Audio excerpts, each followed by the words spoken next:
This episode of The Edge is brought to you by Audible.com, offering more than 180,000 titles for smartphone, tablet, and desktop. To get a free audiobook of your choice and help Trek.fm at the same time, visit audibletrial.com/trekfm. And also by Enterprise in Space, an international program of the nonprofit National Space Society. Find out how you can help science and education and become a virtual crew member aboard the NSS Enterprise Orbiter by visiting enterpriseinspace.org. And if you want to join the conversation and share your thoughts on this episode, join the Babel Conference, our listeners group on Facebook. Just type BABEL into the Facebook search field. We look forward to seeing you there. You're listening to Trek FM. What have you done out there on the edge of Federation space?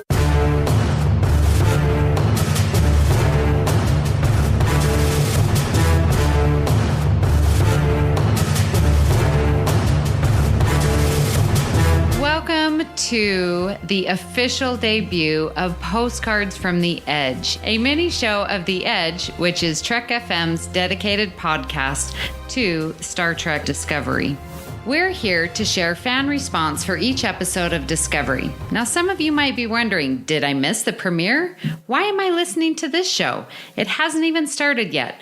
Well, you're correct. Discovery launches on September 24th, but I wanted to start a bit early and get fan responses for each of the new incarnations of Star Trek. And joined with me today is the associate producer of Standard Orbit, Tim Robertson, one of the oldest old-timers I know. Tim, how's it going? It's great, and I'm not offended by that because I have bottles of wine that are older than you, Amy, so that's perfectly fine.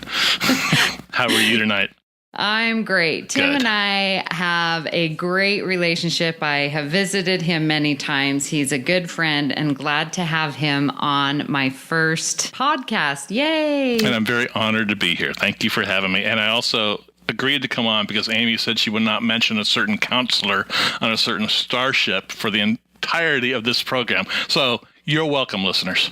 All right. Enough jiving going on back and forth. So for this episode of Postcards, I asked on the Babel Conference, who remembers learning about the launch of a new series, The Next Generation? So all of you who originally started with the original series, I wanted to know what your thoughts of this new Star Trek coming on TV. And we had quite a few replies, and we are here to share what you all said. But before getting started, we had a listener who actually posted some of the promos that were released, and that was Jerry Seward. And I'm going to include in the show notes the link to that so you can see this rare advanced promos. And they're 30-second spots. They were going through television and had these commercials. Now, it's very interesting because they are having clips from Encounter at Farpoint, of course, Code of Honor, The Last Outpost, Hide and Q, The Battle, and Where No One Has Gone Before. And it was interesting because they, in quote, starting with a world premiere movie. I thought that was so interesting. Yeah, so did I. Now, knowing that season 1 is not the best that TNG has to offer, even though I like it, what hope does TNG have to be successful nowadays if those are the episodes that are being showcased as watch this new show? What do you think? Well, I think also the best special effects that those clips showed were from the original series movies. So that, they stole some of the Genesis planet being destroyed or rebuilt in those clips. So it's kind of interesting. Yeah, it was. I, of course, didn't notice. Jaden Smith posted, just throw some FX shots from the films in. Well, I didn't catch it because I don't know the original films. I've never seen them, so.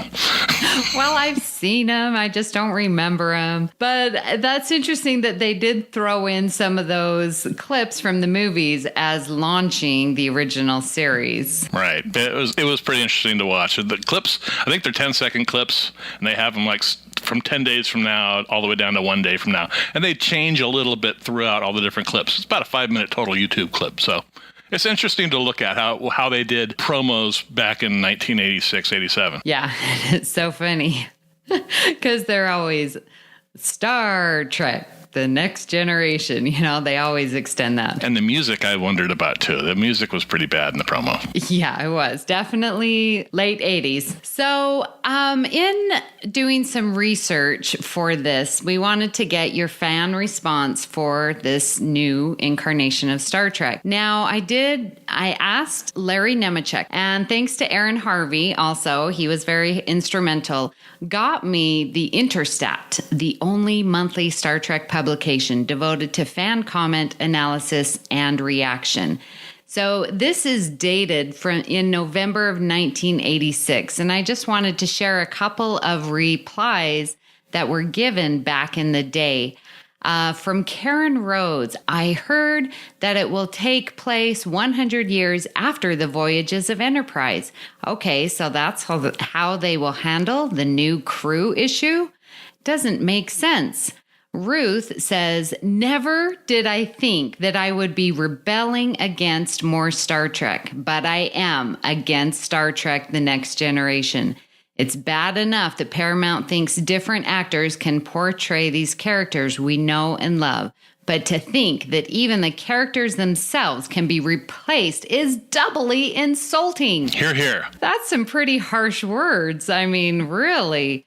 One more that I just wanted to read is the new series. I've got great hopes for it, especially if Uncle Harv will consider doing new scripts for it. So that was some original comments. Anything to add there, Tim? Yeah. Now that you asked, I was 9 years old when the original series aired. So I distinctly remember it. And going back in that time, it was, 1966. I was very into the space program. My dad worked for NASA. So I was always involved with the space shots, and I think we're in the middle of the Gemini program or just starting off on the Apollo program at this time. So space was big in my life, in my family. So, we had bought our RCA color TV like a month before Star Trek aired. So that was like the highlight of it too, to see those eye-popping uniforms come on.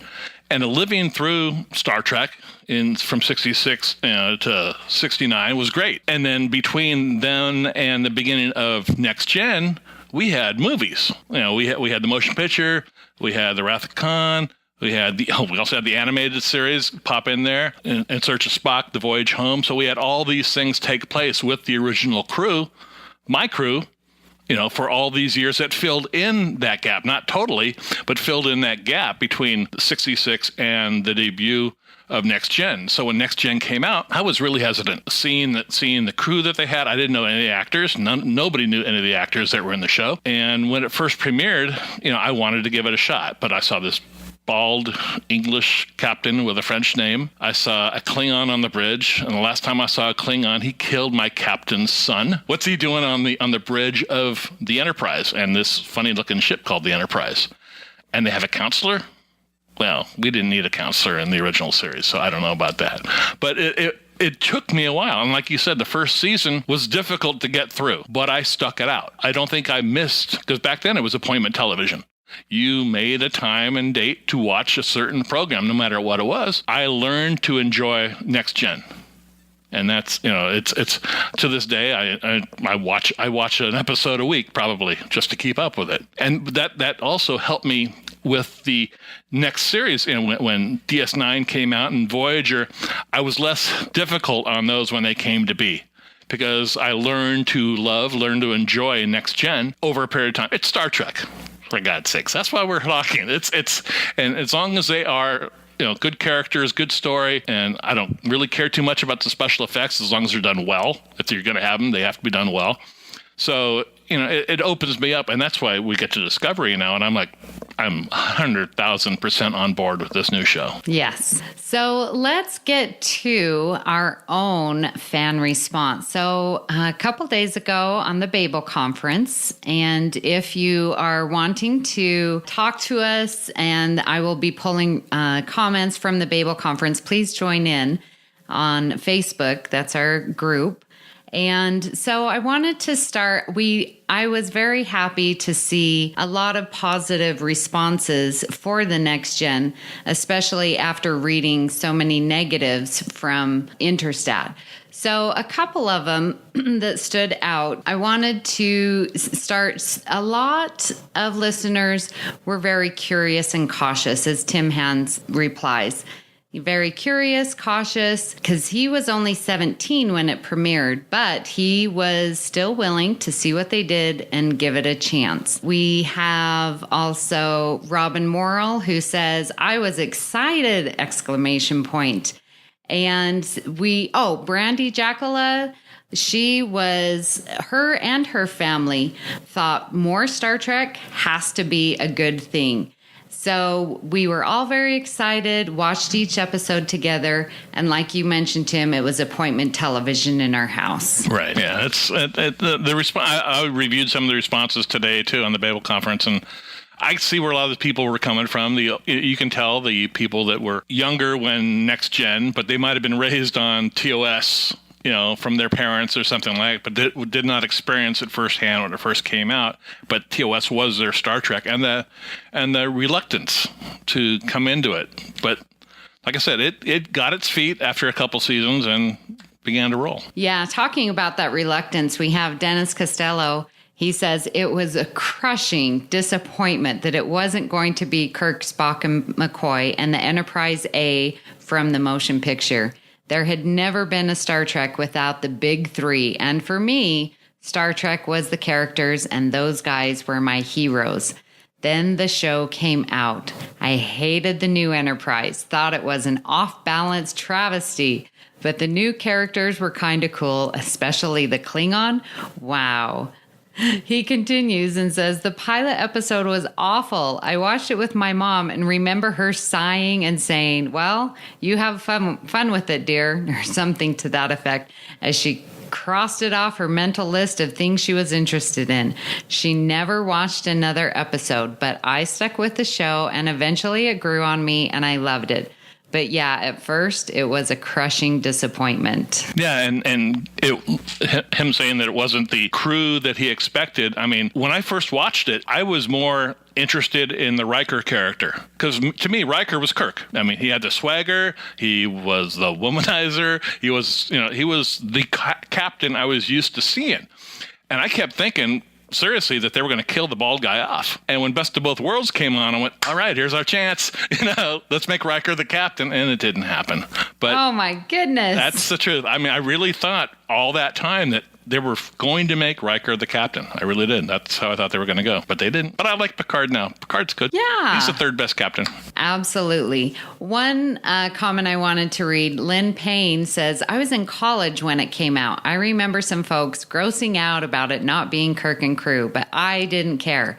I liked TOS, but this new show sounded interesting, and I was excited to be able to start a new Trek from the beginning. We talked about that last week on The Edge. My roommate and I watched the premiere with great anticipation. TNG was appointment television for us. We both loved it and still do. Even after we graduated and moved to different states, we'd call to discuss the episodes. We still text each other whenever the inner light comes on. TNG has always been my favorite, and Picard is my captain. I truly believe it helped shape my outlook on life and interacting with others. Since it's also intertwined with one of my longest, strongest friendships, it is even more special to me. I really like that comment because, I think with each of us and each new incarnation, like it marks certain times in our life. And you're like, okay, well, yeah, I'm watching this Star Trek with this group of people or this family member. And so it bookmarks in our life where we are and what relationships we currently have. I see that throughout these comments, too, that a lot of times it's family that they're enjoying these experiences with. And it's like, I'm a grandfather now. And my grandsons are almost 5 and 3, and Discovery is going to be their Star Trek. And to me, that's really cool. And I've already got them pins; they're all set up. I got uniforms; they're put away for Christmas. But my son, I mean, he was raised on the original series. That's what he was, but he loves Next Gen too because He was born, I think it was 5 years old when Next Gen aired. So, of course, I had him watch it. I mean, that was, you don't live in my house and I watch Star Trek. Ask my wife. But it's, it's a thing that the family can share together, and it's a bonding. I mean, years later, this year at the STLV, it was the second year in a row. It was a vacation for my son and I. That's the only time the two of us get together, just he and I, every year. We spend 5 days in Las Vegas hanging out with our Star Trek buddies and, making fun of Amy. It's a lot of fun. Yay, I'm a Star Trek buddy. Yes, you are.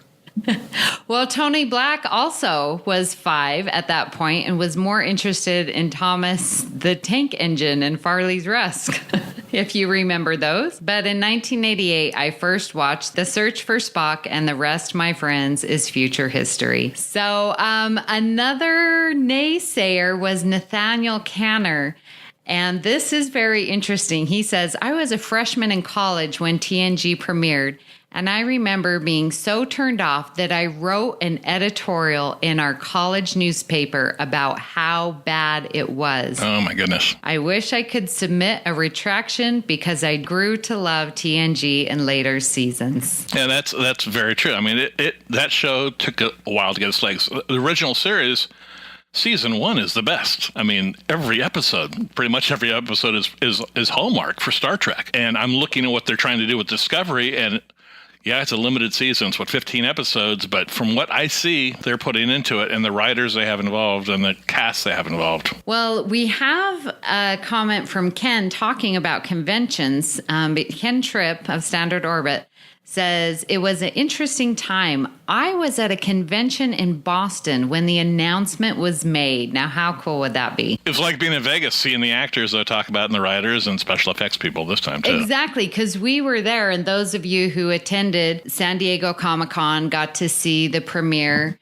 And those who are at Star Trek Las Vegas, we got to see more of the actors, and just hearing about this, at a convention is so amazing. And you're surrounded by all these Star Trek fans. It makes for ultra excitement. So Ken continues and says, at that time, TOS movies were on a roll. The Voyage Home had earned the highest box office of any films, and many of the original cast were not happy about the release of Next Generation. For everyone outside of the big three, this new show was seen as a threat. For Shatner and Nimoy, who were having their struggles with Roddenberry, there was concern as well. I believe a lot of us original Star Trek fans were concerned and were influenced by the reaction of the TOS team.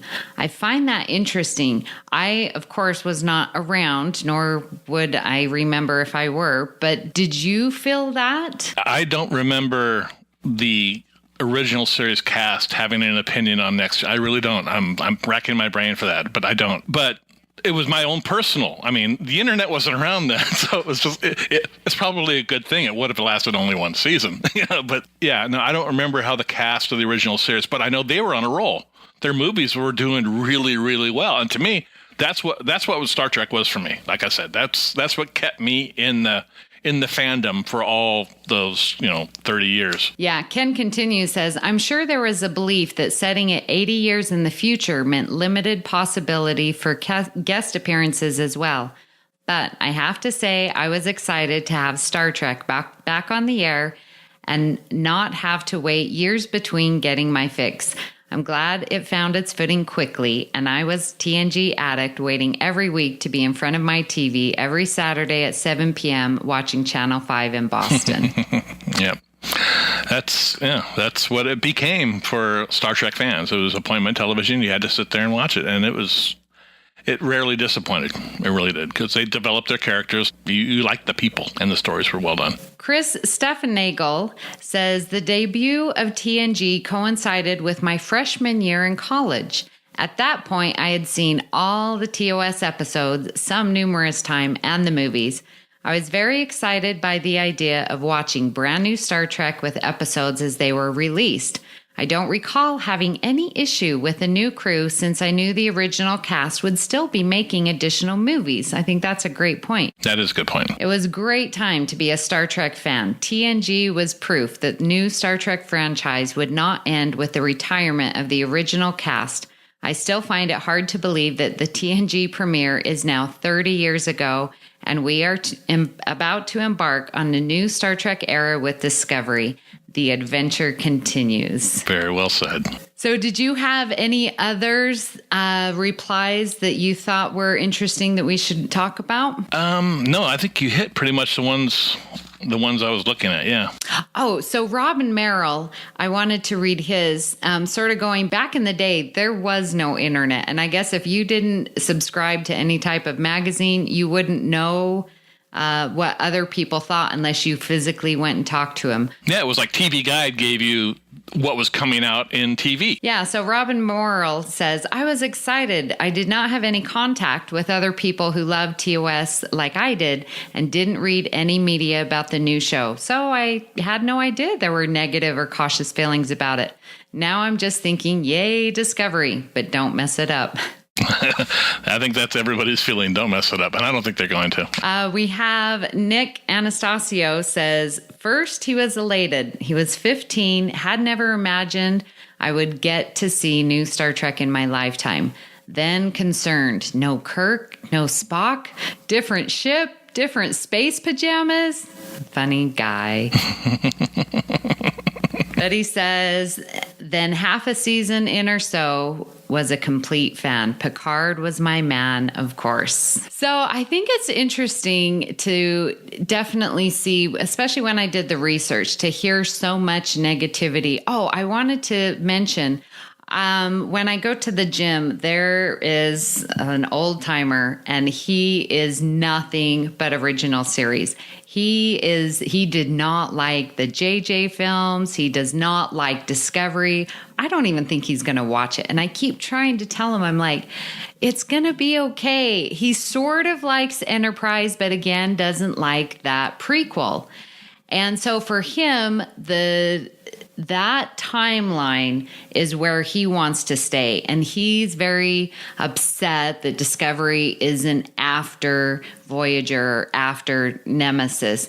And so he is just not going to watch. And I just want to point out, dude, you like Next Gen. He loves Deep Space Nine and Voyager. Of course, original series is where his passion is. But he is just not willing to give it a chance. And I'm like, you had the same feelings with the original series to TNG. So why can't we make that transfer? Because most people end up liking Next Gen. Right. But the thing is, they decide to do fan service in all these different series. I mean, the first episode of Next Gen had D. Kelly in it. I mean, he was 140 years old or something, walking through, the DeForest Kelly is, walking through the aisles of the D.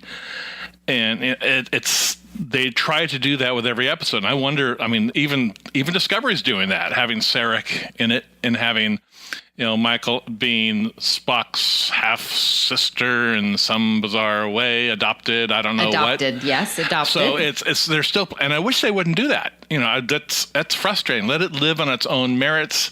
Don't bring in somebody from a past. I don't want to see a beagle in this episode. I just want that to be Discovery on its own 2 feet, and that's the thing. And it is frustrating as a fan because they're playing to you.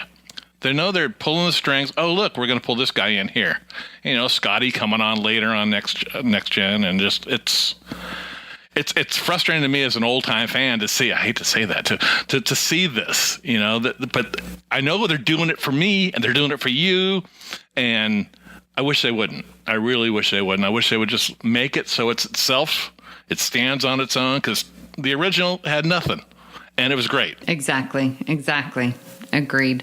Yeah, I brought that up last week on The Edge, that it's like, why do we have to have these standards? It's going to be fine. You can do it alone. We don't need the training wheels anymore. Star Trek is its own franchise. Yeah, the fans are pretty smart. They see through a lot of these things and just like, don't play with us. Give us something good. I had a discussion with Rod Roddenberry a year or so ago, and he asked me what I wanted from Discovery. I said, 2 things, character and story. He said, what about special effects? I said, if you have a lot, don't mess them up. I want to see really good character development and really good stories. And the social, interaction of what's going on in the world today, just make it relative too. And that's what draws people in. And that's what I want to see. Yeah. And looking at the comments from the original series to Next Gen, I think you can summarize and say that there was definitely some hesitancy. Definitely people love the trio of Kirk, Spock, and Bones. I get that. But to give it a chance. And I think I've been very impressed with those listeners on the Babel Conference who are willing to offer that same respect to the original series, but yet still have an open mind for Discovery. Yeah, and the major negative I hear now is the having to subscribe to CBS All Access. Well, this is the way TV's going. This is the way entertainment's going. I mean, you pay for Netflix, you pay for HBO, you watch Game of Thrones. That's not free. You're paying for these things. I have HBO. The only thing I watch is Game of Thrones on HBO. So that's part of I paid, I don't know, $10 a month on my DirecTV or something for that. So, and that comes out every 2 years. So it's a minimal cost. It's a cup of coffee at Starbucks, and it's freaking Star Trek. Hello. That's what we want. It's Star Trek, definitely. If you're a Star Trek fan, trade in an action figure. And pay for it. Exactly. So these postcard episodes that we're going to record here from here on out, they're going to be a little shorter just to get the basic fan response. And I think we've covered pretty much the main themes and feelings from everyone.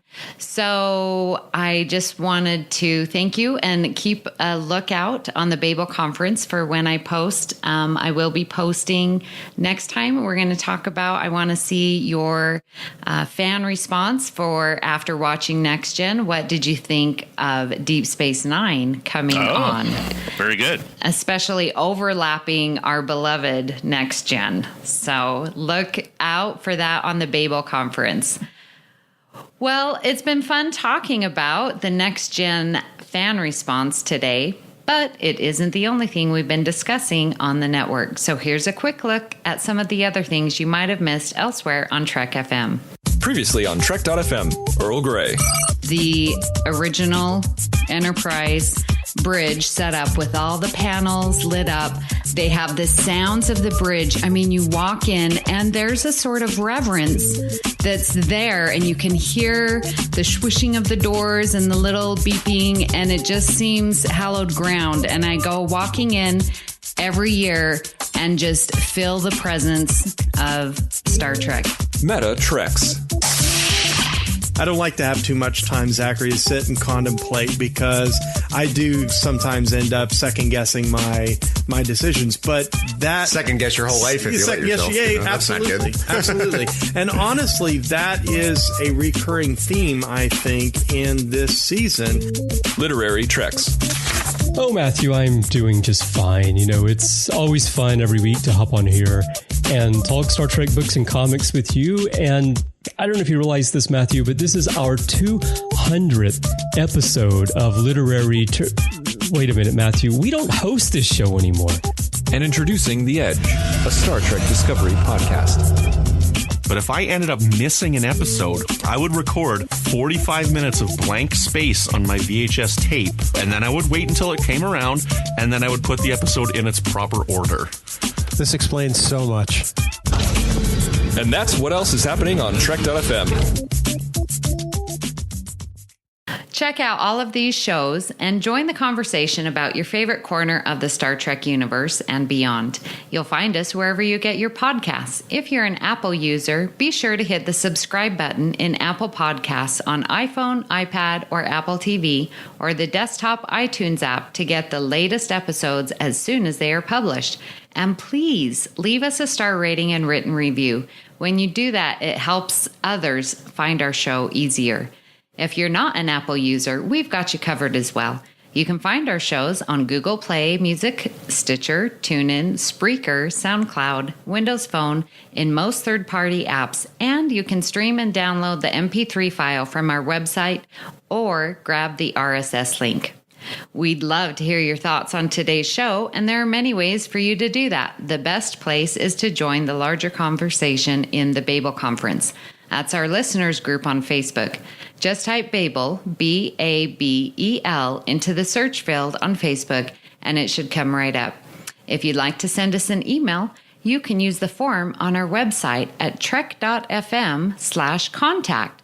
Choose to send to a show and select The Edge. That will come right to me. You can also find the network on Twitter at TrekFM and on Facebook at facebook.com/TrekFM. Now, Tim, where can people talk to you if they want to see more input on your original series, Love? I'm all over Facebook. Just look for me, Tim Robertson. I'm in the Babel Conference, so you can look me up there.